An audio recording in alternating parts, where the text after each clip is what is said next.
ಸ್ನೇಹಿತರೆ ನಮಸ್ಕಾರ. ಕಾನೂನು ಮಾರ್ಗದರ್ಶಿಗೆ ಸ್ವಾಗತ. ಇಂದು ನಾವು ಚರ್ಚಿಸಲಿರುವ ವಿಷಯ ಬೌದ್ಧಿಕ ಸ್ವತ್ತಿನ ಕಾನೂನು, ಅದರಲ್ಲಿ ಔದ್ಯೋಗಿಕ ಸ್ವತ್ತು ಮತ್ತು ಔದ್ಯೋಗಿಕೇತರ ಸ್ವತ್ತು. ಔದ್ಯೋಗಿಕ ಸ್ವತ್ತು ಮತ್ತು ಔದ್ಯೋಗಿಕೇತರ ಸ್ವತ್ತುಗಳು ಬೌದ್ಧಿಕ ಸ್ವತ್ತಿನಲ್ಲಿ ಎರಡು ರೀತಿಯ ವರ್ಗೀಕರಣಗಳಾಗಿವೆ. ಅವು ಬೌದ್ಧಿಕ ಸ್ವತ್ತುಗಳು ಮತ್ತು ಭೌತಿಕ ಸ್ವತ್ತುಗಳ ಹಕ್ಕುಗಳಿಗೆ ಸಂಬಂಧಿಸಿವೆ. ಆದರೆ ಅವು ವಿಭಿನ್ನ ಕಾರ್ಯಗಳನ್ನು ನಿರ್ವಹಿಸುತ್ತವೆ ಮತ್ತು ವಿಭಿನ್ನ ರೀತಿಯ ಸ್ವತ್ತುಗಳನ್ನು ಒಳಗೊಂಡಿರುತ್ತವೆ. ಮೊದಲನೆಯದಾಗಿ, ಔದ್ಯೋಗಿಕ ಸ್ವತ್ತು ಎಂದರೆ ಆವಿಷ್ಕಾರಗಳು, ಔದ್ಯೋಗಿಕ ವಿನ್ಯಾಸಗಳು ಮತ್ತು ಸರಕು ಸೇವೆಗಳ ಉತ್ಪಾದನೆ ಅಥವಾ ವಾಣಿಜ್ಯ ಬಳಕೆಗೆ ಸಂಬಂಧಿಸಿದ ಇತರ ಸಂಶೋಧನೆಗಳನ್ನು ರಕ್ಷಿಸುವ ಬೌದ್ಧಿಕ ಸ್ವತ್ತಿನ ಹಕ್ಕುಗಳಾಗಿವೆ. ಈ ಹಕ್ಕುಗಳನ್ನು ಸಾಮಾನ್ಯವಾಗಿ ಉದ್ಯಮ ಅಥವಾ ವಾಣಿಜ್ಯಕ್ಕೆ ಅನ್ವಯಿಸಬಹುದಾದ ಆವಿಷ್ಕಾರಗಳು ಮತ್ತು ವಿನ್ಯಾಸಗಳನ್ನು ರಕ್ಷಿಸಲು ಬಳಸಲಾಗುತ್ತದೆ. ಕೆಲವು ಔದ್ಯೋಗಿಕ ಸ್ವತ್ತಿನ ಉದಾಹರಣೆಗಳೆಂದರೆ, ಮೊದಲನೆಯದಾಗಿ ಸನದುಗಳು. ಉದಾಹರಣೆಗೆ, ಒಂದು ಕಂಪನಿಯು ಅಸ್ತಿತ್ವದಲ್ಲಿರುವ ಮಾದರಿಗಳಿಗಿಂತ ಹೆಚ್ಚು ಇಂಧನ ಸಮರ್ಥವಾದ ಹೊಸ ರೀತಿಯ ಎಂಜಿನ್ ಅನ್ನು ಅಭಿವೃದ್ಧಿಪಡಿಸುತ್ತದೆ. ಇತರ ಕಂಪನಿಗಳು ಅನುಮತಿ ಇಲ್ಲದೆ ಅದೇ ರೀತಿಯ ಆವಿಷ್ಕಾರವನ್ನು ಬಳಸುವುದನ್ನು ತಡೆಯಲು ಎಂಜಿನ್ ವಿನ್ಯಾಸವನ್ನು ಪೇಟೆಂಟ್ ಅಥವಾ ಸನ್ನದಿನ ಅಡಿಯಲ್ಲಿ ಸಂರಕ್ಷಿಸಲಾಗುತ್ತದೆ. ಆದ್ದರಿಂದ ಸನದುಗಳು ಒಂದು ಔದ್ಯೋಗಿಕ ಸ್ವತ್ತಾಗಿದೆ. ಎರಡನೆಯದಾಗಿ, ವ್ಯಾಪಾರಿ ಚಿಹ್ನೆಗಳು.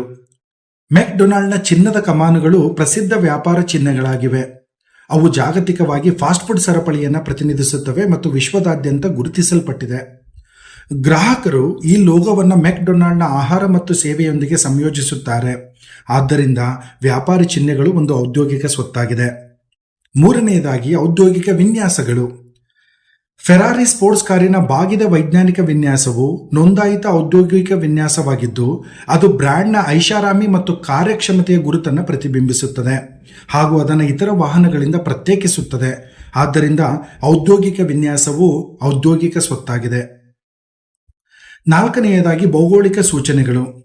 ಭಾರತದ ಪಶ್ಚಿಮ ಬಂಗಾಳದ ಡಾರ್ಜಿಲಿಂಗ್ ಜಿಲ್ಲೆಯಲ್ಲಿ ಉತ್ಪಾದಿಸುವ ಚಹಾಕ್ಕೆ ಡಾರ್ಜಿಲಿಂಗ್ ಚಹಾವು ಭೌಗೋಳಿಕ ಗುರುತಾಗಿದೆ.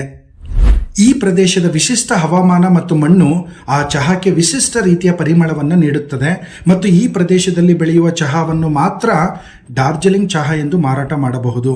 ಆದ್ದರಿಂದ ಭೌಗೋಳಿಕ ಸೂಚನೆಗಳು ಒಂದು ಔದ್ಯೋಗಿಕ ಸ್ವತ್ತಾಗಿದೆ. ಹಾಗಾದರೆ ಈ ಔದ್ಯೋಗಿಕ ಸ್ವತ್ತಿನ ಉದ್ದೇಶಗಳೇನು? ಕೈಗಾರಿಕೆಗಳಲ್ಲಿ ಬಳಸುವ ತಾಂತ್ರಿಕ ನಾವೀನ್ಯತೆಗಳು ಮತ್ತು ವಿನ್ಯಾಸಗಳನ್ನು ಈ ಔದ್ಯೋಗಿಕ ಸ್ವತ್ತುಗಳು ರಕ್ಷಿಸುತ್ತವೆ.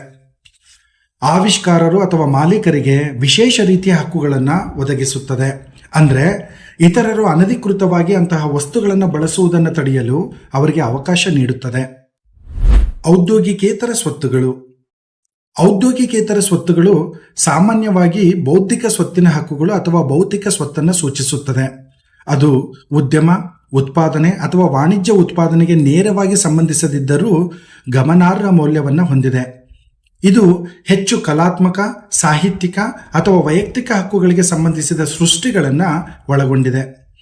ಕೆಲವು ಔದ್ಯೋಗಿಕೇತರ ಸ್ವತ್ತಿನ ಉದಾಹರಣೆಗಳೆಂದರೆ, ಮೊದಲನೆಯದಾಗಿ ಕೃತಿಸ್ವಾಮ್ಯ. ಲೇಖಕರು ಬರೆದ ಕಾದಂಬರಿಗಳು ಕೃತಿಸ್ವಾಮ್ಯದಿಂದ ರಕ್ಷಿಸಲ್ಪಟ್ಟಿರುತ್ತವೆ. ಲೇಖಕರು ತಮ್ಮ ಕೃತಿಗಳನ್ನು ಚಲನಚಿತ್ರಗಳು ಅಥವಾ ಇತರ ಮಾಧ್ಯಮಗಳಲ್ಲಿ ಪ್ರಕಟಿಸಲು, ವಿತರಿಸಲು ಮತ್ತು ಅಳವಡಿಸಿಕೊಳ್ಳಲು ವಿಶೇಷ ರೀತಿಯ ಹಕ್ಕುಗಳನ್ನು ಹೊಂದಿದ್ದಾರೆ. ಆದ್ದರಿಂದ ಇದು ಔದ್ಯೋಗಿಕೇತರ ಸ್ವತ್ತಾಗಿದೆ. ಎರಡನೆಯದಾಗಿ, ವ್ಯಾಪಾರ ರಹಸ್ಯಗಳು. ರೆಸ್ಟೋರೆಂಟ್ನಲ್ಲಿ ಖಾದ್ಯಕ್ಕಾಗಿ ಒಂದು ರಹಸ್ಯ ಪಾಕ ವಿಧಾನವನ್ನು ಕಂಡುಹಿಡಿಯುವುದು, ಉದಾಹರಣೆಗೆ ಸಾಸ್ ಅಥವಾ ಅದರ ತಯಾರಿಕೆಯ ವಿಧಾನವು ಒಂದು ಔದ್ಯೋಗಿಕೇತರ ವ್ಯಾಪಾರ ರಹಸ್ಯವಾಗಿದೆ. ಇದು ರೆಸ್ಟೋರೆಂಟ್ಗೆ ಮೌಲ್ಯಯುತವಾಗಿದೆ, ಆದರೆ ಉತ್ಪಾದನಾ ಸರಕುಗಳಿಗೆ ಸಂಬಂಧಿಸಿಲ್ಲ. ಆದ್ದರಿಂದ ಇದು ಔದ್ಯೋಗಿಕೇತರ ಸ್ವತ್ತಾಗಿದೆ. ಮೂರನೆಯದಾಗಿ, ಕಲಾತ್ಮಕ ಸೃಷ್ಟಿಗಳು. ಕಲಾವಿದರ ವರ್ಣಚಿತ್ರಗಳು ಔದ್ಯೋಗಿಕೇತರ ಸ್ವತ್ತಾಗಿದೆ. ಅವುಗಳ ಮೌಲ್ಯವು ವಾಣಿಜ್ಯಿಕವಾಗಿರಬಹುದು, ಆದರೆ ಅವು ಕೈಗಾರಿಕೆ ಅಥವಾ ಸಾಮೂಹಿಕ ಉತ್ಪಾದನಾ ಪ್ರಕ್ರಿಯೆಗಳಿಗೆ ಸಂಬಂಧಿಸಿಲ್ಲ. ಆದ್ದರಿಂದ ಇದು ಔದ್ಯೋಗಿಕೇತರ ಸ್ವತ್ತಾಗಿದೆ. ನಾಲ್ಕನೆಯದಾಗಿ, ವೈಯಕ್ತಿಕ ಬ್ರ್ಯಾಂಡ್ಗಳು ಅಥವಾ ಹೆಸರುಗಳು.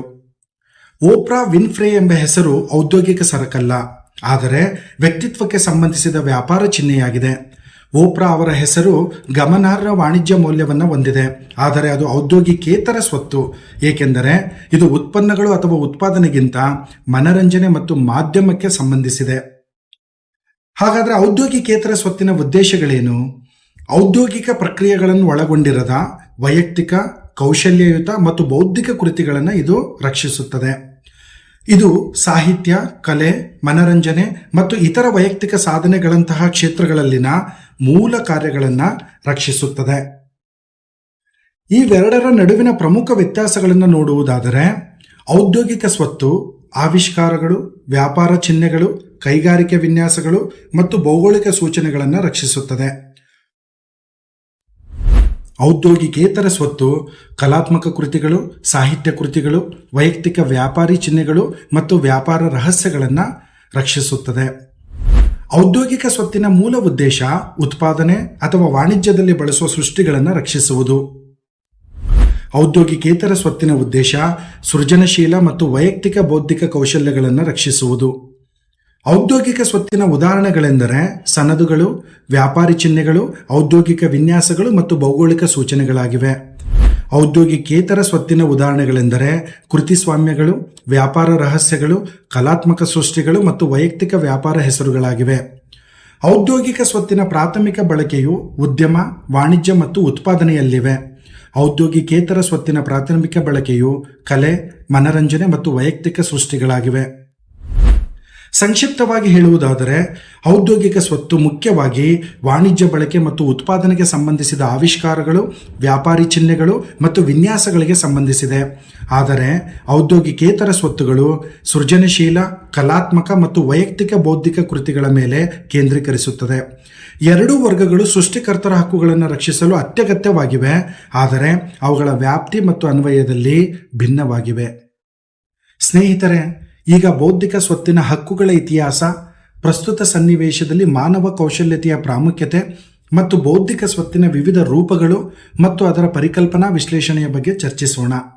ಸ್ನೇಹಿತರೆ, ನಿಮಗೆ ಎಂದಾದರೂ ಅದ್ಭುತವಾದ ಐಡಿಯಾ ಬಂದಿದೆಯೇ? ಬಹುಶಃ ಅದು ಹೊಸ ಆ್ಯಪ್ ಆಗಿರಬಹುದು, ಉತ್ಪನ್ನದ ವಿನ್ಯಾಸವಾಗಿರಬಹುದು ಅಥವಾ ನೀವು ಬರೆಯಲು ಬಯಸುವ ಪುಸ್ತಕವೂ ಆಗಿರಬಹುದು. ಆದರೆ ಬೇರೆ ಯಾರಾದರೂ ನಿಮ್ಮ ಐಡಿಯಾವನ್ನು ನಿಮಗೆ ಯಾವುದೇ ರೀತಿಯಾದ ಲಾಭ ಕೊಡದೆ ನಕಲು ಮಾಡಿದರೆ ನಿಮಗೆ ನಷ್ಟ ಉಂಟಾಗುವುದಿಲ್ಲವೇ? ಬೌದ್ಧಿಕ ಸ್ವತ್ತಿನ ಹಕ್ಕುಗಳು ಬರುವುದು ಇಲ್ಲಿಯೇ. ಅಂದರೆ ನಮ್ಮ ಆಲೋಚನೆಗಳು, ಆವಿಷ್ಕಾರಗಳು ಮತ್ತು ಸೃಜನಶೀಲ ಅಥವಾ ಕೌಶಲ್ಯಯುತ ಕೃತಿಗಳನ್ನು ಈ ಬೌದ್ಧಿಕ ಸ್ವತ್ತುಗಳು ರಕ್ಷಿಸುತ್ತವೆ. ಬೌದ್ಧಿಕ ಸ್ವತ್ತಿನ ಹಕ್ಕುಗಳ ಇತಿಹಾಸವು 14 ಮತ್ತು 15ನೇ ಶತಮಾನಗಳಲ್ಲಿ ಪ್ರಾರಂಭವಾಗಿದೆ. ಆದರೆ ಆಗ ನೀವು ಒಂದು ಆವಿಷ್ಕಾರದೊಂದಿಗೆ ಏನಾದರೂ ಕಂಡುಹಿಡಿದಿದ್ದರೆ ಅದನ್ನು ರಕ್ಷಿಸಲು ಯಾವುದೇ ಕಾನೂನುಗಳು ಇರಲಿಲ್ಲ. ನೀವು ಅದ್ಭುತವಾದದ್ದನ್ನು ಆವಿಷ್ಕರಿಸಿರಬಹುದು ಮತ್ತು ಬೇರೊಬ್ಬರು ಯಾವುದೇ ಕಾನೂನು ಪರಿಣಾಮಗಳಿಲ್ಲದೆ ನಿಮ್ಮ ಕಲ್ಪನೆಯನ್ನು ಕಾಪಿ ಮಾಡಿಕೊಂಡಾಗ ಅದು ಎಷ್ಟು ನಿರಾಶಾದಾಯಕವಾಗಿದ್ದಿರಬಹುದು ಎಂದು ನೀವು ಊಹಿಸಿಕೊಳ್ಳುವುದು ಕೂಡ ಕಷ್ಟಕರವಾದದ್ದು. ಹಾಗಾದರೆ ಆಗ ಆವಿಷ್ಕಾರರಿಗೆ ರಕ್ಷಣೆ ಏಕೆ ಇರಲಿಲ್ಲ? ಅವರು ತಮ್ಮ ಆಲೋಚನೆಗಳಿಗೆ ಬೆಲೆ ಕೊಡುತ್ತಿರಲಿಲ್ಲವೇ? ಅಥವಾ ಕಲ್ಪನೆಗಳನ್ನು ರಕ್ಷಿಸುವ ಪರಿಕಲ್ಪನೆಯನ್ನು ಇನ್ನೂ ಅಭಿವೃದ್ಧಿಪಡಿಸಿರಲಿಲ್ಲವೇ? ಸ್ನೇಹಿತರೆ, 1624ರವರೆಗೆ ನಾವು ಆವಿಷ್ಕಾರಗಳನ್ನು ರಕ್ಷಿಸುವ ಮೊದಲ ನಿಜವಾದ ಕಾನೂನನ್ನು ನೋಡಿಯೇ ಇರಲಿಲ್ಲ. ಮೊದಲನೇ ರಾಣಿ ಎಲಿಜಬೆತ್ ಅವರ ಏಕಸ್ವಾಮ್ಯದ ಶಾಸನವನ್ನು 1624ರಲ್ಲಿ ಜಾರಿಗೆ ತರಲಾಯಿತು. ಈ ಕಾನೂನು ಸಂಶೋಧಕರಿಗೆ ಸೀಮಿತ ಅವಧಿಗೆ ಅವರ ಆವಿಷ್ಕಾರಗಳಿಗೆ ವಿಶೇಷ ಹಕ್ಕುಗಳನ್ನು ನೀಡಿತು. ಈ ಮೂಲಕ ನೀವು ಏನನ್ನಾದರೂ ಕಂಡುಹಿಡಿದರೆ ಅದರಿಂದ ಲಾಭ ಪಡೆಯಲು ನಿಮಗೆ ಮಾತ್ರ ಅವಕಾಶವನ್ನು ನೀಡಲಾಯಿತು ಮತ್ತು ಇತರರು ನಿಮ್ಮ ಆವಿಷ್ಕಾರವನ್ನು ನಕಲು ಮಾಡಲು ಸಾಧ್ಯವಿರದ ಹಾಗೆ ಕಡಿವಾಣ ಹಾಕಲಾಯಿತು. ಉದಾಹರಣೆಗೆ, ನೀವು ಹೊಸ ಫೋನ್ನ ವಿನ್ಯಾಸದೊಂದಿಗೆ ಬಂದಿದ್ದೀರಿ ಎಂದು ಹೇಳೋಣ. ಬೌದ್ಧಿಕ ಸ್ವತ್ತಿನ ಹಕ್ಕುಗಳ ರಕ್ಷಣೆ ಇಲ್ಲದೆ ಯಾರಾದರೂ ಅದನ್ನು ಸುಲಭವಾಗಿ ನಕಲಿಸಿ ತಮ್ಮದೇ ಎಂದು ಮಾರಾಟ ಮಾಡಬಹುದು. ಆದರೆ ಬೌದ್ಧಿಕ ಸ್ವತ್ತಿನ ಹಕ್ಕುಗಳೊಂದಿಗೆ ಅವರು ನಿಮ್ಮ ಕಲ್ಪನೆಯನ್ನು ಕದಿಯದಂತೆ ತಡೆಯುವ ಮತ್ತು ನಿಮ್ಮ ಕಠಿಣ ಪರಿಶ್ರಮದಿಂದ ಪ್ರಯೋಜನ ಪಡೆಯುವವರು ನೀವೇ ಎಂದು ಖಚಿತಪಡಿಸಿಕೊಳ್ಳುವ ಹಕ್ಕು ನಿಮಗೆ ಸಿಗುತ್ತದೆ. ಇಂದು ನೀವು ಒಬ್ಬ ಸಂಶೋಧಕರಾಗಿದ್ದೀರಿ ಎಂದು ಊಹಿಸಿಕೊಳ್ಳಿ. ಆಧುನಿಕ ಜಗತ್ತಿನಲ್ಲಿ ನಿಮ್ಮ ಸೃಜನಶೀಲ ವಿಚಾರಗಳನ್ನು ನೀವು ಹೇಗೆ ಸಂರಕ್ಷಿಸಿಕೊಳ್ಳುತ್ತೀರಿ? ನೀವು ಅವುಗಳಿಗೆ ಸನದನ್ನು ಪಡೆಯುತ್ತೀರಾ? ನಿಮ್ಮ ವಿನ್ಯಾಸಗಳನ್ನು ವ್ಯಾಪಾರ ವಿನ್ಯಾಸವಾಗಿ ನೋಂದಾಯಿಸುತ್ತೀರಾ? ಅಥವಾ ನಿಮ್ಮ ಬರಹಗಳು ಅಥವಾ ಕಲಾಕೃತಿಗಳನ್ನು ರಕ್ಷಿಸಲು ನೀವು ಕೃತಿಸ್ವಾಮ್ಯ ಪಡೆಯುತ್ತೀರಾ? ಎಂಬಿತ್ಯಾದಿ ಪ್ರಶ್ನೆಗಳು ನಮ್ಮನ್ನು ಆಕರ್ಷಿಸುತ್ತವೆ. ಉದಾಹರಣೆಗೆ, ನೀವು ಪ್ರತಿದಿನ ಬಳಸುವ ಆ್ಯಪ್ಗಳ ಬಗ್ಗೆ ಯೋಚಿಸಿ. ಯಾರಾದರೂ ನಿಮ್ಮ ನೆಚ್ಚಿನ ಆ್ಯಪ್ನ ವಿನ್ಯಾಸವನ್ನು ನಕಲಿಸಿ ಅದನ್ನು ತಮ್ಮದೇ ಎಂದು ಬಿಡುಗಡೆ ಮಾಡಿದರೆ ನೀವು ಬಹುಶಃ ಅವರನ್ನು ವರದಿ ಮಾಡಲು ಬಯಸುತ್ತೀರಿ. ಇದನ್ನು ವ್ಯಾಪಾರಿ ಚಿಹ್ನೆಯ ಉಲ್ಲಂಘನೆ ಎಂದು ಕರೆಯಲಾಗುತ್ತದೆ. ಅಥವಾ ನಿಮ್ಮ ನೆಚ್ಚಿನ ಚಲನಚಿತ್ರವನ್ನು ಅಂತರ್ಜಾಲದಲ್ಲಿ ಅಕ್ರಮವಾಗಿ ಅಪ್ಲೋಡ್ ಮಾಡಲಾಗುತ್ತಿದೆ ಎಂದು ಊಹಿಸಿ. ಅಲ್ಲಿಯೇ ಕೃತಿಸ್ವಾಮ್ಯಗಳು ಲೇಖಕರ ಹಕ್ಕುಗಳನ್ನು ರಕ್ಷಿಸಲು ಮತ್ತು ಅವರ ಕೆಲಸಕ್ಕೆ ಹಣ ಪಡೆಯುವುದನ್ನು ಖಚಿತಪಡಿಸಿಕೊಳ್ಳಲು ಹೆಜ್ಜೆ ಇಡುತ್ತವೆ. ಕೃತಿಸ್ವಾಮ್ಯ ಒಂದು ಐತಿಹಾಸಿಕ ಅವಲೋಕನ. ಇದು 16ನೇ ಶತಮಾನದ ಆರಂಭ. ಪುಸ್ತಕಗಳು ಅಪರೂಪ ಮತ್ತು ದುಬಾರಿ. ಈ ಪುಸ್ತಕಗಳನ್ನು ಕೈಯಿಂದ ನಕಲಿಸುವುದು ಪ್ರಯಾಸಕರ ಕೆಲಸ. ಆದರೆ ನಂತರ ಮುದ್ರಣ ಯಂತ್ರದ ಆವಿಷ್ಕಾರದಲ್ಲಿ ಕ್ರಾಂತಿಯೇ ಸಂಭವಿಸಿಬಿಡುತ್ತದೆ. ಈ ಮುದ್ರಣ ಯಂತ್ರಗಳು ಹಲವು ಬದಲಾವಣೆಗಳನ್ನು ಜಾರಿಗೆ ತರುತ್ತದೆ. ಇದರೊಂದಿಗೆ ಕೃತಿಸ್ವಾಮ್ಯ ಕಾನೂನಿನ ಜನನವೂ ಪ್ರಾರಂಭವಾಗುತ್ತದೆ.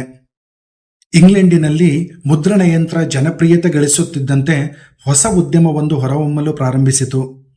ಸ್ಟೇಷನರ್ಸ್ ಎಂದು ಕರೆಯಲ್ಪಡುವ ಮುದ್ರಕರು ಮತ್ತು ಪುಸ್ತಕ ಮಾರಾಟಗಾರರು ಈ ಹೊಸ ಅಲೆಯ ಹಿಂದಿನ ಪ್ರೇರಕ ಶಕ್ತಿಯಾದರು. ಆದರೆ ಅವರಿಗೆ ತಮ್ಮ ಸೃಷ್ಟಿಗಳಿಗೆ ರಕ್ಷಣೆ ಬೇಕಿತ್ತು.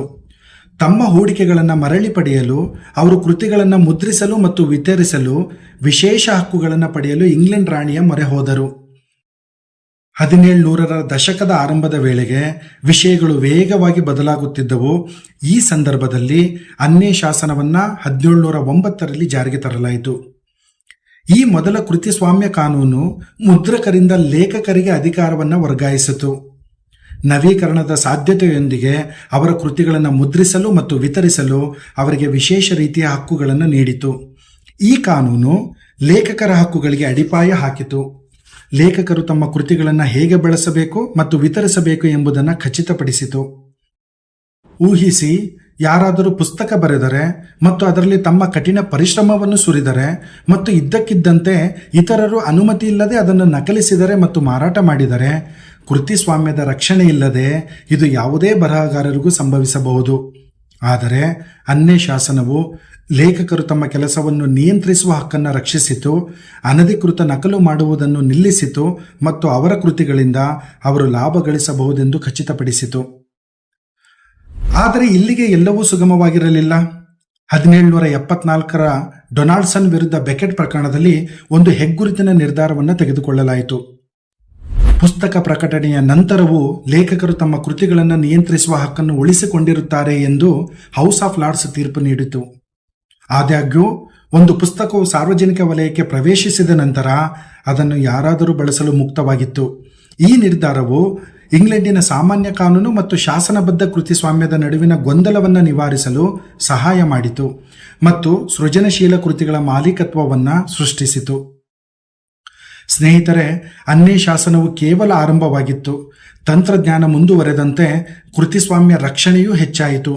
ಫೋಟೋ ಕಾಪಿಯರ್ಗಳು, ಕಂಪ್ಯೂಟರ್ಗಳು ಮತ್ತು ಡಿಜಿಟಲ್ ಮಾಧ್ಯಮಗಳ ಉದಯದೊಂದಿಗೆ ಕೃತಿಸ್ವಾಮ್ಯ ಕಾನೂನು ಸೃಜನಶೀಲ ಕೃತಿಗಳನ್ನು ಪುನರುತ್ಪಾದಿಸುವ ಮತ್ತು ವಿತರಿಸುವ ಈ ಹೊಸ ವಿಧಾನಗಳನ್ನು ಒಳಗೊಳ್ಳಲು ವಿಸ್ತರಿಸಿತು. ಇದು ಇನ್ನು ಮುಂದೆ ಪುಸ್ತಕಗಳ ಬಗ್ಗೆ ಮಾತ್ರವಲ್ಲ, ಈಗ ಕೃತಿಸ್ವಾಮ್ಯ ಕಾನೂನು ಚಲನಚಿತ್ರಗಳು, ಸಂಗೀತ ಮತ್ತು ಡಿಜಿಟಲ್ ವಿಷಯವನ್ನು ಸಹ ರಕ್ಷಿಸಬೇಕಾಗಿತ್ತು. 19ನೇ ಮತ್ತು 20ನೇ ಶತಮಾನಗಳ ಹೊತ್ತಿಗೆ ಕೃತಿಸ್ವಾಮ್ಯದ ಪರಿಕಲ್ಪನೆಯು ಜಗತ್ತಿನಾದ್ಯಂತ ಹರಡಿತು. ಅಂತಾರಾಷ್ಟ್ರೀಯ ಒಪ್ಪಂದಗಳ ಆಗಮನದೊಂದಿಗೆ ದೇಶಗಳು ಎಲ್ಲೆಡೆ ಲೇಖಕರ ಹಕ್ಕುಗಳನ್ನು ಗುರುತಿಸಲು ಪ್ರಾರಂಭಿಸಿದವು.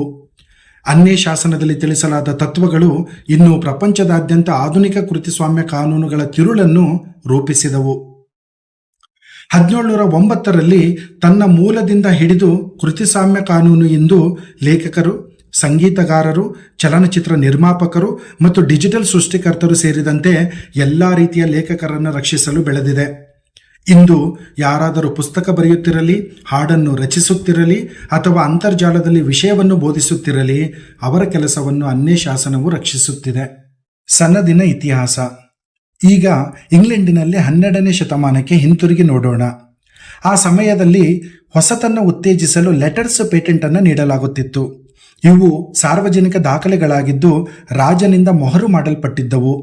ಇವುಗಳು ವ್ಯಕ್ತಿಗಳಿಗೆ ವಿಶೇಷ ಹಕ್ಕುಗಳು ಅಥವಾ ಏಕಸ್ವಾಮ್ಯವನ್ನು ನೀಡುತ್ತಿದ್ದವು. ಬೌದ್ಧಿಕ ಸ್ವತ್ತಿನ ಭವಿಷ್ಯವನ್ನು ರೂಪಿಸುವ ಪ್ರಯಾಣವನ್ನು ಈ ಸನ್ನದುಗಳು ಹುಟ್ಟುಹಾಕಿದವು. ಈ ಸನ್ನದುಗಳ ಪತ್ರವನ್ನು ತಾಂತ್ರಿಕ ಪ್ರಗತಿಯನ್ನು ಉತ್ತೇಜಿಸಲು ವಿನ್ಯಾಸಗೊಳಿಸಲಾಗಿತ್ತು. ಈ ಮೂಲಕ ಆವಿಷ್ಕಾರಕರಿಗೆ ಅವರ ಆವಿಷ್ಕಾರಗಳಿಗೆ ವಿಶೇಷ ಹಕ್ಕುಗಳೊಂದಿಗೆ ಬಹುಮಾನ ನೀಡುವುದು, ಉತ್ಪಾದನೆ ಮತ್ತು ಉದ್ಯಮದಂತಹ ಕ್ಷೇತ್ರಗಳಲ್ಲಿ ಹೊಸತನ್ನು ಪ್ರೋತ್ಸಾಹಿಸುವುದಾಗಿತ್ತು. ಇದು ಆಧುನಿಕ ಸನ್ನದು ಕಾನೂನಿಗೆ ಅಡಿಪಾಯ ಹಾಕಿತು.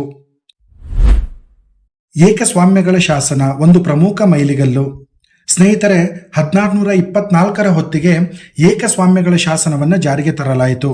ಇದು ಇಂಗ್ಲೆಂಡಿನಲ್ಲಿ ಮೊದಲ ನಿಜವಾದ ಸನದಿನ ಕಾನೂನನ್ನು ಗುರುತಿಸುತ್ತದೆ. ಮೊದಲ ಬಾರಿಗೆ ಸಂಶೋಧಕರಿಗೆ 14 ವರ್ಷಗಳವರೆಗೆ ಅವರ ಆವಿಷ್ಕಾರಗಳಿಗೆ ವಿಶೇಷ ಹಕ್ಕುಗಳನ್ನು ನೀಡಲಾಯಿತು. ಈ ಕಾನೂನು ಇಂಗ್ಲೆಂಡಿನಲ್ಲಿ ಮಾತ್ರವಲ್ಲದೆ ಪ್ರಪಂಚದಾದ್ಯಂತ ಹಲವು ದೇಶಗಳ ಮೇಲೆ ಪ್ರಭಾವ ಬೀರಿದ ಸನದಿನ ವ್ಯವಸ್ಥೆಯನ್ನು ಔಪಚಾರಿಕಗೊಳಿಸಿತು. ಸ್ನೇಹಿತರೆ, ಇಂಗ್ಲೆಂಡ್ ಕೈಗಾರಿಕಾ ಕ್ರಾಂತಿಯನ್ನು ಪ್ರವೇಶಿಸುತ್ತಿದ್ದಂತೆ ತಾಂತ್ರಿಕ ಪ್ರಗತಿಯ ಅಲೆಯು ಇನ್ನಷ್ಟು ಆವಿಷ್ಕಾರಗಳಿಗೆ ಕಾರಣವಾಯಿತು. ಬಲವಾದ ಪೇಟೆಂಟ್ ವ್ಯವಸ್ಥೆಯ ಅಗತ್ಯವೂ ಬೆಳೆಯಿತು. ಹೊಸ ಯಂತ್ರಗಳು, ರಾಸಾಯನಿಕ ಪ್ರಕ್ರಿಯೆಗಳು ಮತ್ತು ವೈದ್ಯಕೀಯ ಸಾಧನಗಳನ್ನು ಕಂಡುಹಿಡಿಯಲಾಯಿತು ಮತ್ತು ಪೇಟೆಂಟ್ಗಳು ವ್ಯಾಪಕ ಶ್ರೇಣಿಯ ಸೃಷ್ಟಿಗಳನ್ನು ಒಳಗೊಳ್ಳಲು ಪ್ರಾರಂಭಿಸಿದವು. 1852ರಲ್ಲಿ ಸನದು ಕಾನೂನು ತಿದ್ದುಪಡಿ ಕಾಯ್ದೆಯನ್ನು ಪರಿಚಯಿಸಲಾಯಿತು. ಇದು ಸನದು ಅರ್ಜಿ ಪ್ರಕ್ರಿಯೆಯನ್ನು ಹೆಚ್ಚು ಸುಲಭವಾಗಿಸಿತು. ಹೆಚ್ಚಿನ ಸಂಶೋಧಕರು ಮತ್ತು ಉದ್ಯಮಿಗಳು ತಮ್ಮ ಯಂತ್ರಗಳಿಗೆ ರಕ್ಷಣೆ ಪಡೆಯಲು ಅವಕಾಶ ಮಾಡಿಕೊಟ್ಟಿತು.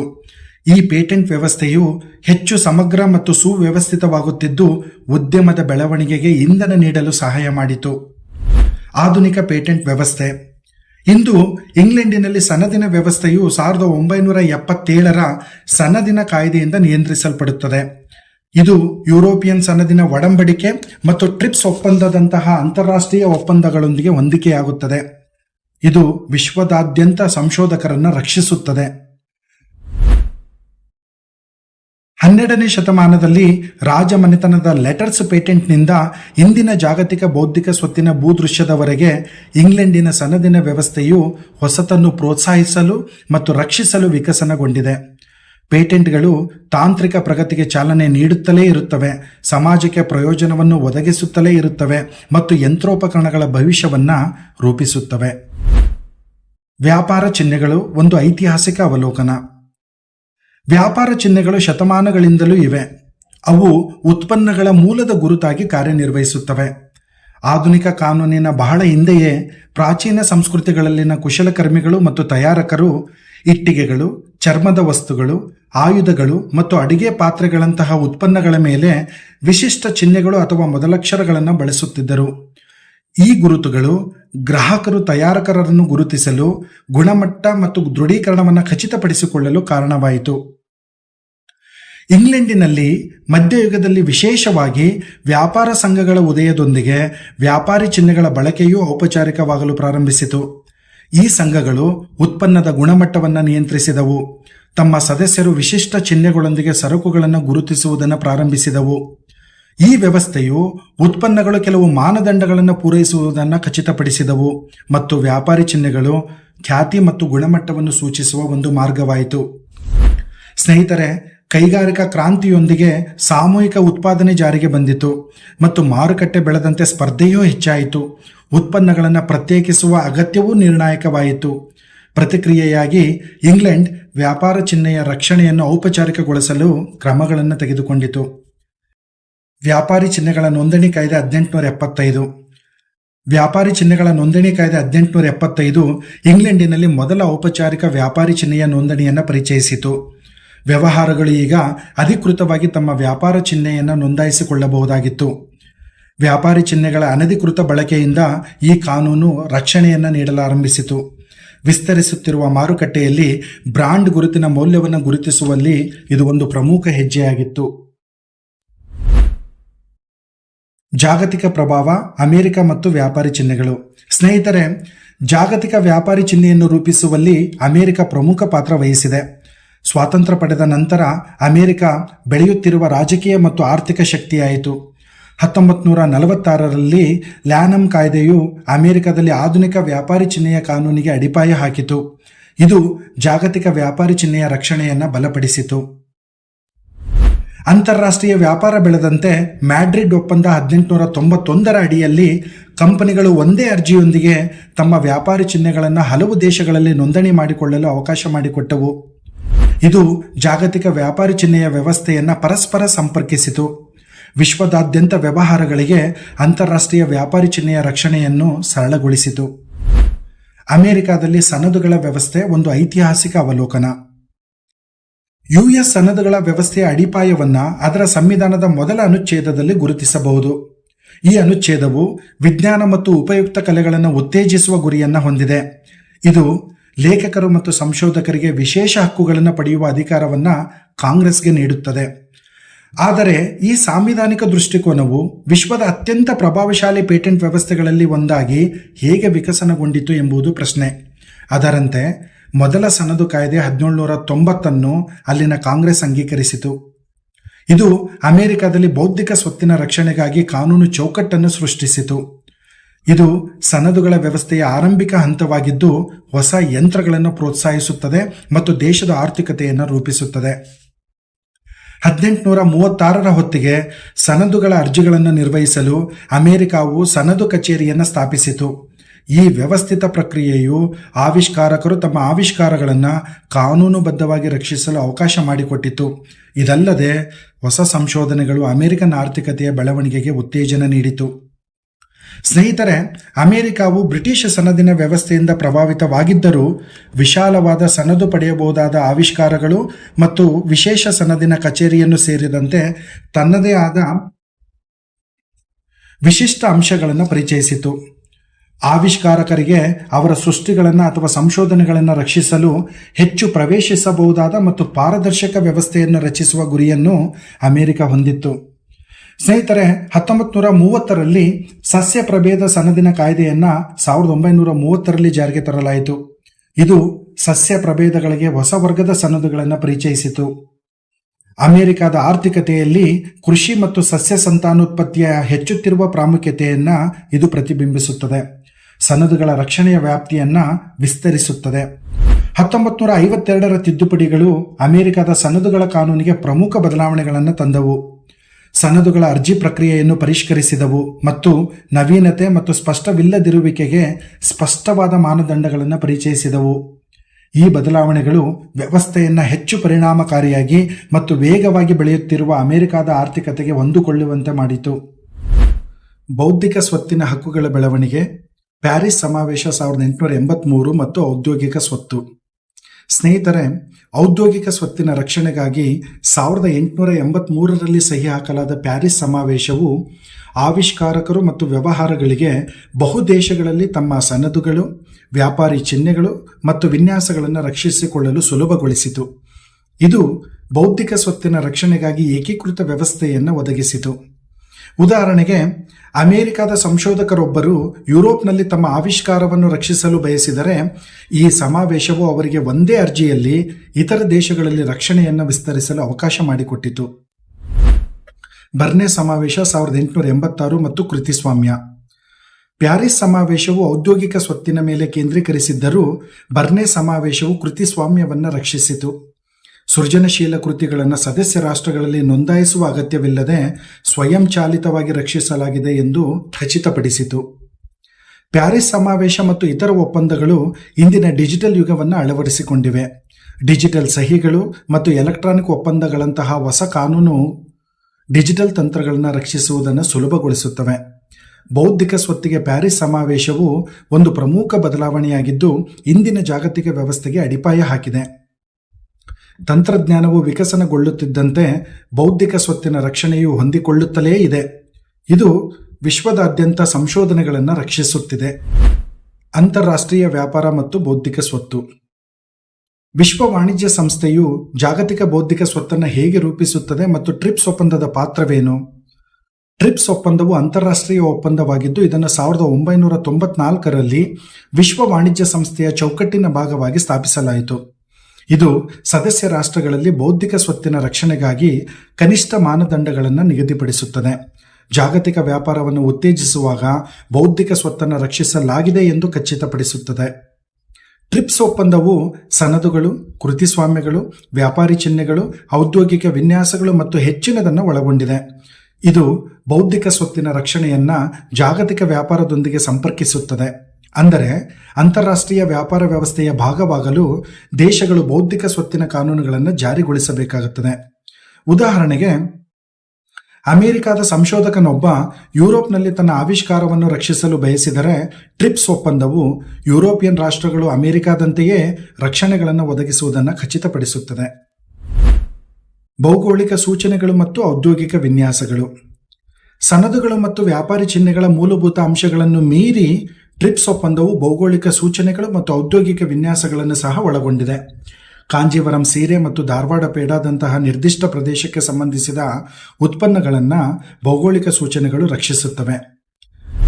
ಔದ್ಯೋಗಿಕ ವಿನ್ಯಾಸಗಳು ಉತ್ಪನ್ನಗಳ ಆಕಾರ ಅಥವಾ ಚೇರುಗಳ ಹೊರನೋಟದಂತಹ ಉತ್ಪನ್ನದ ಸೌಂದರ್ಯದ ಅಂಶಗಳನ್ನು ರಕ್ಷಿಸುತ್ತವೆ. ಭೌಗೋಳಿಕ ಸೂಚನೆಗಳು ಉದಾಹರಣೆಗೆ, ನೀವು ಡಾರ್ಜಿಲಿಂಗ್ ಚಹಾವನ್ನು ಖರೀದಿಸಿದಾಗ ಅದು ಭಾರತದ ಡಾರ್ಜಿಲಿಂಗ್ ಪ್ರದೇಶದಿಂದ ಬರುತ್ತದೆ ಎಂದು ನೀವು ಖಚಿತವಾಗಿ ಹೇಳಬಹುದು. ಇದು ಅದರ ವಿಶಿಷ್ಟ ಸುವಾಸನೆಗೆ ಹೆಸರುವಾಸಿಯಾಗಿದೆ. ಭಾರತದಲ್ಲಿ ಬೌದ್ಧಿಕ ಸ್ವತ್ತಿನ ಹಕ್ಕುಗಳ ಇತಿಹಾಸ. ಪ್ರಾಚೀನ ಭಾರತ, ಬೌದ್ಧಿಕ ಸ್ವತ್ತಿನ ಪರಿಕಲ್ಪನೆಗಳು. ಸ್ನೇಹಿತರೆ, ಪ್ರಾಚೀನ ಭಾರತದಲ್ಲಿ ಬೌದ್ಧಿಕ ಸ್ವತ್ತನ್ನು ಔಪಚಾರಿಕಗೊಳಿಸಲಾಗಿಲ್ಲ. ಆದರೆ ಸೃಜನಶೀಲ ಕೃತಿಗಳಿಗೆ ಗೌರವವು ಆಳವಾಗಿ ಬೇರೂರಿತ್ತು. ವೇದಗಳು ಮತ್ತು ಉಪನಿಷತ್ತುಗಳಂತಹ ಕೃತಿಗಳನ್ನು ಹೆಚ್ಚು ಗೌರವಿಸಲಾಗುತ್ತಿತ್ತು. ಗಣಿತ ಮತ್ತು ವೈದ್ಯಕೀಯದಂತಹ ಕ್ಷೇತ್ರಗಳಲ್ಲಿನ ನಾವೀನ್ಯತೆಗಳನ್ನು ವೈಯಕ್ತಿಕ ಸಂಪತ್ತು ಎಂದು ಪರಿಗಣಿಸಲಾಗುತ್ತಿತ್ತು. ಸಾಹಿತ್ಯಿಕ ಕೃತಿಗಳಲ್ಲಿ ಮಹಾಭಾರತದಂತಹ ಬೌದ್ಧಿಕ ಸೃಷ್ಟಿಗಳನ್ನು ಮೌಲ್ಯಯುತವೆಂದು ಪರಿಗಣಿಸಲಾಗಿತ್ತು. ಆವಿಷ್ಕಾರಗಳಲ್ಲಿ ಖಗೋಳಶಾಸ್ತ್ರ ಮತ್ತು ವೈದ್ಯಕೀಯದಲ್ಲಿನ ಆವಿಷ್ಕಾರಗಳನ್ನು ಗೌರವಿಸಲಾಗಿತ್ತು, ಆದರೆ ಕಾನೂನುಬದ್ಧವಾಗಿ ರಕ್ಷಿಸಲಾಗಿರಲಿಲ್ಲ. ಉದಾಹರಣೆಗೆ, ಪ್ರಾಚೀನ ಗಣಿತ ಕೃತಿಯಾದ ಆರ್ಯಭಟೀಯವನ್ನು ಯಾವುದೇ ಔಪಚಾರಿಕ ಸನದಿನ ವ್ಯವಸ್ಥೆ ಜಾರಿಯಲ್ಲಿಲ್ಲದಿದ್ದರೂ ಅಮೂಲ್ಯವಾದ ಬೌದ್ಧಿಕ ಸೃಷ್ಟಿ ಎಂದು ಪರಿಗಣಿಸಲಾಗಿತ್ತು. ಮಧ್ಯಕಾಲೀನ ಭಾರತ 8ನೇ ಶತಮಾನದಿಂದ 18ನೇ ಶತಮಾನ. ಸ್ನೇಹಿತರೆ, ಮಧ್ಯಕಾಲೀನ ಭಾರತದಲ್ಲಿ ಬೌದ್ಧಿಕ ಸ್ವತ್ತಿನ ರಕ್ಷಣೆಯು ಅನೌಪಚಾರಿಕವಾಗಿಯೇ ಉಳಿಯಿತು. ಆದರೆ ಕಲೆ ಮತ್ತು ಕರಕುಶಲತೆಯು ಸಮಾಜದ ಒಂದು ಭಾಗವಾಗಿ ಮುಂದುವರೆದಿತ್ತು. ಕುಶಲಕರ್ಮಿಗಳು ಮತ್ತು ವ್ಯಾಪಾರಿಗಳು ತಮ್ಮ ತಂತ್ರಗಳನ್ನು ರಕ್ಷಿಸಿಕೊಳ್ಳುತ್ತಿದ್ದರು, ಆದರೆ ಬೌದ್ಧಿಕ ಸ್ವತ್ತಿನ ಕಾನೂನು ವ್ಯವಸ್ಥೆಗಳು ಆ ಸಮಯದಲ್ಲಿ ಇರಲಿಲ್ಲ. ಮೊಘಲ್ ಮತ್ತು ಪರ್ಷಿಯನ್ ಆಡಳಿತಗಾರರು ಬೌದ್ಧಿಕ ಸಾಧನೆಗಳನ್ನು ಗುರುತಿಸಿದರು, ಅನೌಪಚಾರಿಕ ರಕ್ಷಣೆಯನ್ನು ನೀಡಿದರು, ಆದರೆ ಯಾವುದೇ ಕಾನೂನು ಚೌಕಟ್ಟನ್ನು ನೀಡಲಿಲ್ಲ. ಉದಾಹರಣೆಗೆ, ವಸಾಹತುಶಾಹಿ ಪೂರ್ವ ಭಾರತದಲ್ಲಿನ ಜವಳಿ ಉದ್ಯಮವು ಅದರ ಹೆಚ್ಚು ವಿಶೇಷವಾದ ವಿನ್ಯಾಸಗಳಿಗೆ ಹೆಸರುವಾಸಿಯಾಗಿತ್ತು. ಇವುಗಳನ್ನು ಹೆಚ್ಚಾಗಿ ಕುಟುಂಬ ಆಧಾರಿತ ವ್ಯವಸ್ಥೆಗಳಿಂದ ರಕ್ಷಿಸಲಾಗುತ್ತಿತ್ತು. ವಸಾಹತುಶಾಹಿ ಭಾರತ, ಬ್ರಿಟಿಷ್ ಪ್ರಭಾವ. ಸ್ನೇಹಿತರೆ, 19ನೇ ಶತಮಾನದಲ್ಲಿ ಬ್ರಿಟಿಷರು ಸನದುಗಳು, ಹಕ್ಕುಸ್ವಾಮ್ಯಗಳು ಮತ್ತು ವ್ಯಾಪಾರಿ ಚಿಹ್ನೆಗಳ ಚೌಕಟ್ಟುಗಳೊಂದಿಗೆ ಔಪಚಾರಿಕ ಬೌದ್ಧಿಕ ಸ್ವತ್ತಿನ ಕಾನೂನುಗಳನ್ನು ಭಾರತಕ್ಕೆ ತಂದರು. 1856ರಲ್ಲಿ ಭಾರತೀಯ ಸನದುಗಳು ಮತ್ತು ವಿನ್ಯಾಸಗಳ ಕಾಯ್ದೆಯನ್ನು ಪರಿಚಯಿಸಲಾಯಿತು. ಆದರೆ ಇದು ಮುಖ್ಯವಾಗಿ ಬ್ರಿಟಿಷ್ ವಸಾಹತುಗಾರರಿಗೆ ಪ್ರಯೋಜನವನ್ನು ನೀಡಿತು.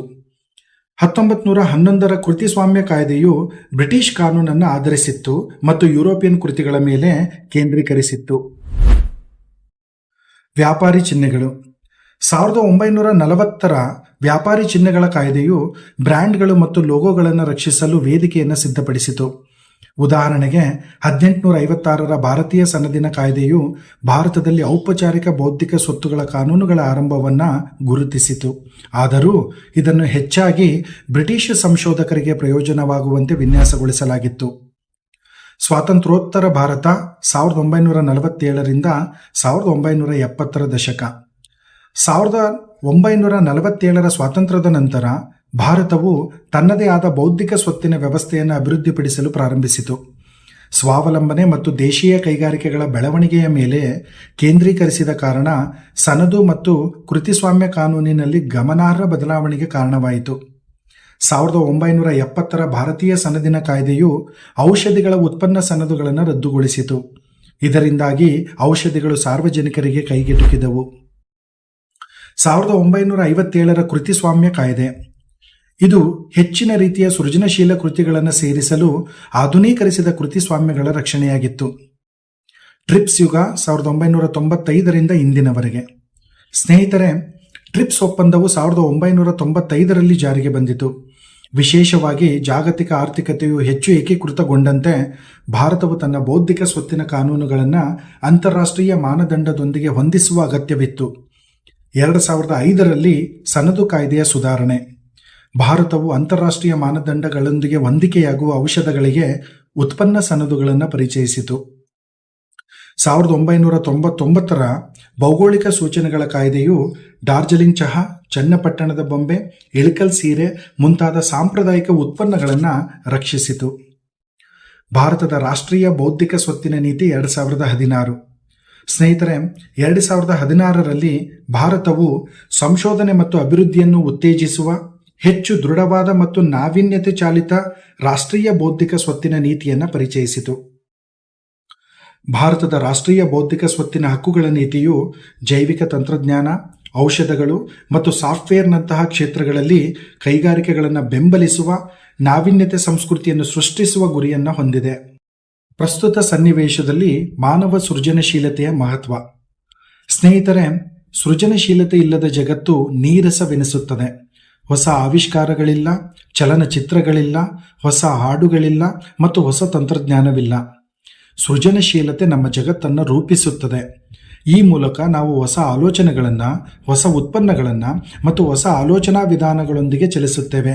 ಹಾಗಾದರೆ ಸೃಜನಶೀಲತೆ ಎಂದರೇನು? ಸೃಜನಶೀಲತೆ ಎಂದರೆ ಬೆಂಕಿಯನ್ನು ಹೊತ್ತಿಸುವ ಕಿಡಿ. ನೀವು ಪ್ರತಿದಿನ ಬಳಸುವ ಹೊಸ ಆ್ಯಪ್ನ ಹಿಂದಿನ ಕಲ್ಪನೆ, ನೀವು ನೋಡುವ ಇತ್ತೀಚಿನ ಬ್ಲಾಕ್ ಬಸ್ಟರ್ ಚಲನಚಿತ್ರ. ಆದರೆ ಸೃಜನಶೀಲತೆ ಇದ್ದರೆ ಸಾಲದು, ಇದಕ್ಕೆ ರಕ್ಷಣೆ ಬೇಕು. ಆದ್ದರಿಂದ ಇತರರು ಅನುಮತಿ ಇಲ್ಲದೆ ಅದನ್ನು ನಕಲು ಮಾಡಲು ಸಾಧ್ಯವಿಲ್ಲ. ಬೌದ್ಧಿಕ ಸ್ವತ್ತಿನ ಹಕ್ಕುಗಳು ಈ ಸೃಜನಶೀಲತೆಯನ್ನು ಹೇಗೆ ರಕ್ಷಿಸುತ್ತವೆ?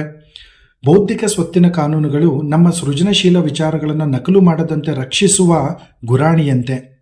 ನೀವು ಹೊಸ ಆವಿಷ್ಕಾರವನ್ನು ಅಥವಾ ಕಲಾಕೃತಿಯನ್ನು ಹೊಸ ಆಲೋಚನೆಯೊಂದಿಗೆ ಕಂಡುಹಿಡಿದಿದ್ದರೆ ಬೌದ್ಧಿಕ ಸ್ವತ್ತಿನ ಕಾನೂನು ನಿಮಗೆ ಇದು ನನ್ನದು ಎಂದು ಹೇಳುವ ಹಕ್ಕನ್ನು ನೀಡುತ್ತದೆ ಮತ್ತು ನಿಮ್ಮ ಅನುಮತಿ ಇಲ್ಲದೆ ಇತರರು ಅದನ್ನು ಬಳಸುವುದನ್ನು ತಡೆಯುತ್ತದೆ. ಹಾಗಾದರೆ ಸೃಜನಶೀಲತೆಯ ರಕ್ಷಣೆಯು ಏಕೆ ಮುಖ್ಯ? ಬೇರೆ ಯಾರಾದರೂ ನಿಮ್ಮ ಐಡಿಯಾವನ್ನು ತೆಗೆದುಕೊಂಡು ಅದರಿಂದ ಹಣ ಗಳಿಸಲು ಸಾಧ್ಯವಾದರೆ ನೀವು ಹೊಸದನ್ನು ರಚಿಸಲು ಪ್ರೇರಣೆ ಇಲ್ಲದಂತಾಗಬಹುದು ಅಲ್ಲವೇ? ಲೇಖಕರು, ಸಂಶೋಧಕರು ತಮ್ಮ ಕೆಲಸಕ್ಕೆ ತಕ್ಕ ಪ್ರತಿಫಲವನ್ನು ಪಡೆಯದಿದ್ದರೆ ಸೃಜನಶೀಲತೆಯು ಶೂನ್ಯವಾಗುತ್ತದೆ. ಆದ್ದರಿಂದ ಸೃಜನಶೀಲತೆಯ ರಕ್ಷಣೆಯು ಹೆಚ್ಚಿನ ಜನರನ್ನು ಹೊಸ ಐಡಿಯಾಗಳೊಂದಿಗೆ ಬರಲು ಪ್ರೋತ್ಸಾಹಿಸುತ್ತದೆ. ಬೌದ್ಧಿಕ ಸ್ವತ್ತಿನ ಕಾನೂನು ನಾವೀನ್ಯತೆಗೆ ಇಂಧನ. ಬೌದ್ಧಿಕ ಸ್ವತ್ತಿನ ಕಾನೂನುಗಳು ನಾವೀನ್ಯತೆಗೆ ಇಂಧನ ನೀಡುತ್ತದೆ. ಹೊಸ ಆಲೋಚನೆಗಳನ್ನು ರಕ್ಷಿಸುವ ಮೂಲಕ ಬೌದ್ಧಿಕ ಸ್ವತ್ತಿನ ಕಾನೂನು ನಾವೀನ್ಯತೆಗೆ ಸಹಾಯ ಮಾಡುತ್ತದೆ. ಅಂದರೆ ಹೊಸ ತಂತ್ರಜ್ಞಾನ, ಗ್ಯಾಜೆಟ್ಗಳು, ಇತ್ತೀಚಿನ ಸಂಗೀತ, ಉತ್ತಮ ಔಷಧ ಮತ್ತು ನಾವು ಧರಿಸುವ ಬಟ್ಟೆಗಳೂ ಸಹ. ಪ್ರತಿ ಬಾರಿ ಯಾರಾದರೂ ಏನನ್ನಾದರೂ ಆವಿಷ್ಕರಿಸಿದಾಗ ಅಥವಾ ರಚಿಸಿದಾಗ ಬೌದ್ಧಿಕ ಸ್ವತ್ತಿನ ಕಾನೂನು ಅವರಿಗೆ ಲಾಭ ಪಡೆಯುವ ಅವಕಾಶವನ್ನು ಖಚಿತಪಡಿಸುತ್ತದೆ. ಇದು ಒಂದು ಚಕ್ರವನ್ನು ಸೃಷ್ಟಿಸುತ್ತದೆ, ಅಲ್ಲಿ ನಾವೀನ್ಯತೆ ಬೆಳೆಯುತ್ತಲೇ ಇರುತ್ತದೆ. ಬೌದ್ಧಿಕ ಸ್ವತ್ತಿನ ಕಾನೂನು ಮತ್ತು ಆರ್ಥಿಕತೆ. ಸ್ನೇಹಿತರೆ, ನಿಮಗೆ ತಿಳಿದಿರುವ ಎಲ್ಲ ಕಂಪನಿಗಳ ಬಗ್ಗೆ ಯೋಚಿಸಿ. ಆಪಲ್, ನೈಕ್ ಮತ್ತು ಕೋಕಾ-ಕೋಲಾ ಈ ಕಂಪನಿಗಳು ಸೃಜನಶೀಲತೆಯ ಮೇಲೆಯೇ ನಿರ್ಮಿಸಲ್ಪಟ್ಟಿವೆ ಮತ್ತು ಅವುಗಳ ವ್ಯಾಪಾರಿ ಚಿಹ್ನೆಗಳು, ಸನದುಗಳು ಮತ್ತು ಕೃತಿಸ್ವಾಮ್ಯಗಳನ್ನು ಬೌದ್ಧಿಕ ಸ್ವತ್ತಿನ ಕಾನೂನುಗಳಿಂದ ರಕ್ಷಿಸಲಾಗಿದೆ. ಬೌದ್ಧಿಕ ಸ್ವತ್ತಿನ ವಿವಿಧ ರೂಪಗಳು ಮತ್ತು ಅವುಗಳ ಪರಿಕಲ್ಪನಾ ವಿಶ್ಲೇಷಣೆ. ಮೊದಲನೆಯದಾಗಿ ಕೃತಿಸ್ವಾಮ್ಯ. ಕೃತಿಸ್ವಾಮ್ಯ ರಕ್ಷಣೆಯನ್ನು ಮೂಲ ಕೃತಿಗಳ ಲೇಖಕರಿಗೆ ನೀಡಲಾಗುತ್ತದೆ. ಇದು ಪುಸ್ತಕಗಳು, ಸಂಗೀತ, ಚಲನಚಿತ್ರಗಳು ಮತ್ತು ಸಾಫ್ಟ್ವೇರ್ ಆಗಿರಬಹುದು. ಕೃತಿಸ್ವಾಮ್ಯವು ನಿಮ್ಮ ಅನುಮತಿ ಇಲ್ಲದೆ ಇತರರು ನಿಮ್ಮ ಕೃತಿಯನ್ನು ನಕಲಿಸುವುದನ್ನು ತಡೆಯುತ್ತದೆ. ಉದಾಹರಣೆಗೆ, ನೀವು ಕಾದಂಬರಿಯನ್ನು ಬರೆದರೆ ಅದು ಸ್ವಯಂಚಾಲಿತವಾಗಿ ಕೃತಿಸ್ವಾಮ್ಯದಿಂದ ರಕ್ಷಿಸಲ್ಪಡುತ್ತದೆ ಮತ್ತು ನಿಮ್ಮ ಅನುಮೋದನೆ ಇಲ್ಲದೆ ಯಾರೂ ಕೂಡ ನಿಮ್ಮ ಕಥೆಯನ್ನು ನಕಲಿಸಲು ಸಾಧ್ಯವಿಲ್ಲ. ಜೆ.ಕೆ. ರೌಲಿಂಗ್ನಂತಹ ಪ್ರಸಿದ್ಧ ಲೇಖಕರ ಬಗ್ಗೆ ಯೋಚಿಸಿ. ಹ್ಯಾರಿ ಪಾಟರ್ ಅವರ ಸರಣಿಯು ಕೃತಿಸ್ವಾಮ್ಯದಿಂದ ರಕ್ಷಿಸಲ್ಪಟ್ಟಿದೆ. ಕೃತಿಸ್ವಾಮ್ಯದ ಮುಖ್ಯ ಗುರಿ ಸೃಜನಶೀಲ ಕೃತಿಗಳನ್ನು ಪ್ರೋತ್ಸಾಹಿಸುವುದು. ಅವರ ಕೌಶಲ್ಯದಿಂದ ಲಾಭ ಪಡೆಯಲು ವಿಶೇಷ ಹಕ್ಕುಗಳನ್ನು ಒಂದು ನಿರ್ದಿಷ್ಟ ಅವಧಿಗೆ ನೀಡುವುದಾಗಿದೆ. ಎರಡನೆಯದಾಗಿ ಸನದುಗಳು. ಸನದುಗಳು ಆವಿಷ್ಕಾರಗಳನ್ನು ರಕ್ಷಿಸುತ್ತದೆ. ಹೊಸ ರೀತಿಯ ತಂತ್ರಜ್ಞಾನ, ಸಾಧನ ಅಥವಾ ಔಷಧದಂತಹ ಹೊಸದಾದ ಅಥವಾ ಉಪಯುಕ್ತವಾದ ಆವಿಷ್ಕಾರಗಳಿಗೆ ಸನದನ್ನು ನೀಡಲಾಗುತ್ತದೆ. ಉದಾಹರಣೆಗೆ, ಆಪಲ್ ಕಂಪನಿಯ ಮೊದಲ ಐಫೋನ್ ಅನ್ನು ಬಿಡುಗಡೆ ಮಾಡಿದಾಗ ಅದರ ಹಿಂದಿನ ವಿನ್ಯಾಸ ಮತ್ತು ತಂತ್ರಜ್ಞಾನಕ್ಕೆ ಸನದನ್ನು ನೀಡಲಾಗಿದೆ. ಅಂದರೆ ಯಾರೂ ಅವರ ನಿಖರವಾದ ಫೋನ್ ಅಥವಾ ತಂತ್ರಜ್ಞಾನವನ್ನು ಅನುಮತಿ ಇಲ್ಲದೆ ನಕಲಿಸಲು ಸಾಧ್ಯವಿಲ್ಲ. ಸನದುಗಳು ವಸ್ತುಗಳ ಆವಿಷ್ಕಾರಕನಿಗೆ 20 ವರ್ಷಗಳವರೆಗೆ ಅವರ ಆವಿಷ್ಕಾರವನ್ನು ತಯಾರಿಸಲು, ಬಳಸಲು ಮತ್ತು ಮಾರಾಟ ಮಾಡಲು ವಿಶೇಷ ಹಕ್ಕುಗಳನ್ನು ನೀಡುತ್ತದೆ. ಇದು ನಾವೀನ್ಯತೆಗೆ ಪ್ರತಿಫಲ ನೀಡುವ ಮತ್ತು ಇತರರು ಆವಿಷ್ಕಾರಗಳನ್ನು ನಕಲಿಸದಂತೆ ತಡೆಯುವ ಒಂದು ಮಾರ್ಗವಾಗಿದೆ. ಮೂರನೆಯದಾಗಿ ವ್ಯಾಪಾರಿ ಚಿಹ್ನೆಗಳು. ವ್ಯಾಪಾರಿ ಚಿಹ್ನೆಗಳು ಎಂದರೆ ಉತ್ಪನ್ನಗಳು ಅಥವಾ ಸೇವೆಗಳನ್ನು ಇತರ ಉತ್ಪನ್ನಗಳು ಅಥವಾ ಸೇವೆಗಳಿಂದ ಪ್ರತ್ಯೇಕಿಸುವ ಯಾವುದೇ ಪದ, ಲೋಗೋ ಅಥವಾ ಚಿಹ್ನೆಯಾಗಿದೆ. ಉದಾಹರಣೆಗೆ ಮರ್ಸಿಡೀಸ್ ಬೆನ್ಸ್ನ 3 ಬಿಂದುಗಳ ಸ್ಟಾರ್ ಲೋಗೋ ನೋಂದಾಯಿತ ವ್ಯಾಪಾರಿ ಚಿಹ್ನೆಯಾಗಿದೆ. ಇದು ಉದ್ಯಮದಲ್ಲಿ ಐಷಾರಾಮಿ ಮತ್ತು ಗುಣಮಟ್ಟವನ್ನು ಪ್ರತಿನಿಧಿಸುತ್ತದೆ. ಮರ್ಸಿಡೀಸ್ ಕಂಪನಿ ಮಾತ್ರ ಈ ಲೋಗೋವನ್ನು ತನ್ನ ಕಾರುಗಳು ಮತ್ತು ಸಂಬಂಧಿತ ಉತ್ಪನ್ನಗಳಲ್ಲಿ ಬಳಸಬಹುದು. ಈ ವ್ಯಾಪಾರಿ ಚಿಹ್ನೆಗಳು ಗ್ರಾಹಕರು ಉತ್ಪನ್ನಗಳು ಮತ್ತು ಸೇವೆಗಳನ್ನು ಗುರುತಿಸುವಲ್ಲಿ ಸಹಾಯ ಮಾಡುತ್ತದೆ. ಕಂಪನಿಗಳಿಗೆ ಮಾರುಕಟ್ಟೆಯಲ್ಲಿ ತಮ್ಮ ಬ್ರ್ಯಾಂಡ್ ಗುರುತನ್ನು ರಕ್ಷಿಸುವ ಹಕ್ಕನ್ನು ನೀಡುತ್ತದೆ. ನಾಲ್ಕನೆಯದಾಗಿ ಕೈಗಾರಿಕಾ ವಿನ್ಯಾಸಗಳು. ಇದು ಉತ್ಪನ್ನದ ಸೌಂದರ್ಯ ವಿನ್ಯಾಸವನ್ನು ರಕ್ಷಿಸುತ್ತದೆ. ಯಾವುದೇ ಉತ್ಪನ್ನವು ವಿಶಿಷ್ಟವಾದ ಆಕಾರ, ಬಣ್ಣ ಅಥವಾ ಅಲಂಕಾರವನ್ನು ಹೊಂದಿದ್ದರೆ ಔದ್ಯೋಗಿಕ ವಿನ್ಯಾಸವು ಇತರರು ಅದನ್ನು ನಕಲಿಸುವುದನ್ನು ತಡೆಯುತ್ತದೆ. ಉದಾಹರಣೆಗೆ ಐಪಾಡ್ನ ನಯವಾದ ದುಂಡಾದ ವಿನ್ಯಾಸವು ಅದರ ಐಕಾನಿಕ್ ಕ್ಲಿಕ್ ವೀಲ್ ಜೊತೆಗೆ ಸಂರಕ್ಷಿತ ಔದ್ಯೋಗಿಕ ವಿನ್ಯಾಸವಾಗಿದೆ. ಆ ಸಮಯದಲ್ಲಿ ಆಪಲ್ನ ವಿನ್ಯಾಸವು ಕ್ರಾಂತಿಕಾರಿಯಾಗಿತ್ತು ಮತ್ತು ಅದರ ಅನುಕರಣೆಯನ್ನು ತಡೆಗಟ್ಟಲು ರಕ್ಷಿಸಲಾಗಿತ್ತು.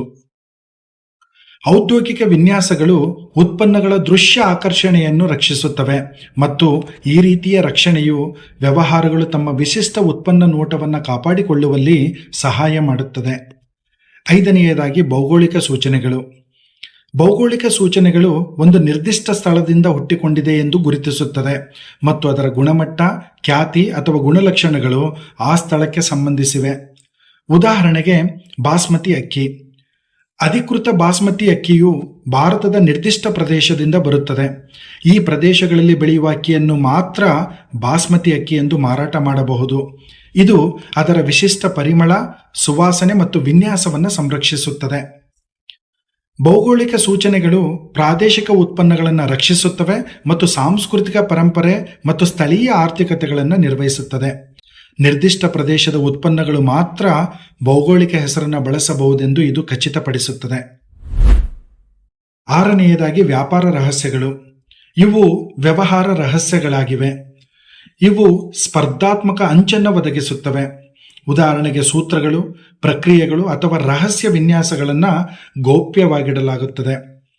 ಉದಾಹರಣೆಗೆ ರೆಡ್ ಬುಲ್ ಎನರ್ಜಿ ಡ್ರಿಂಕ್ನ ಕೆಫೈನ್ ಮತ್ತು ಇತರ ಪದಾರ್ಥಗಳ ಮಿಶ್ರಣವನ್ನು ಒಳಗೊಂಡಿರುವ ರೆಡ್ ಬುಲ್ನ ನಿಖರವಾದ ಸೂತ್ರವು ವ್ಯಾಪಾರ ರಹಸ್ಯವಾಗಿದೆ.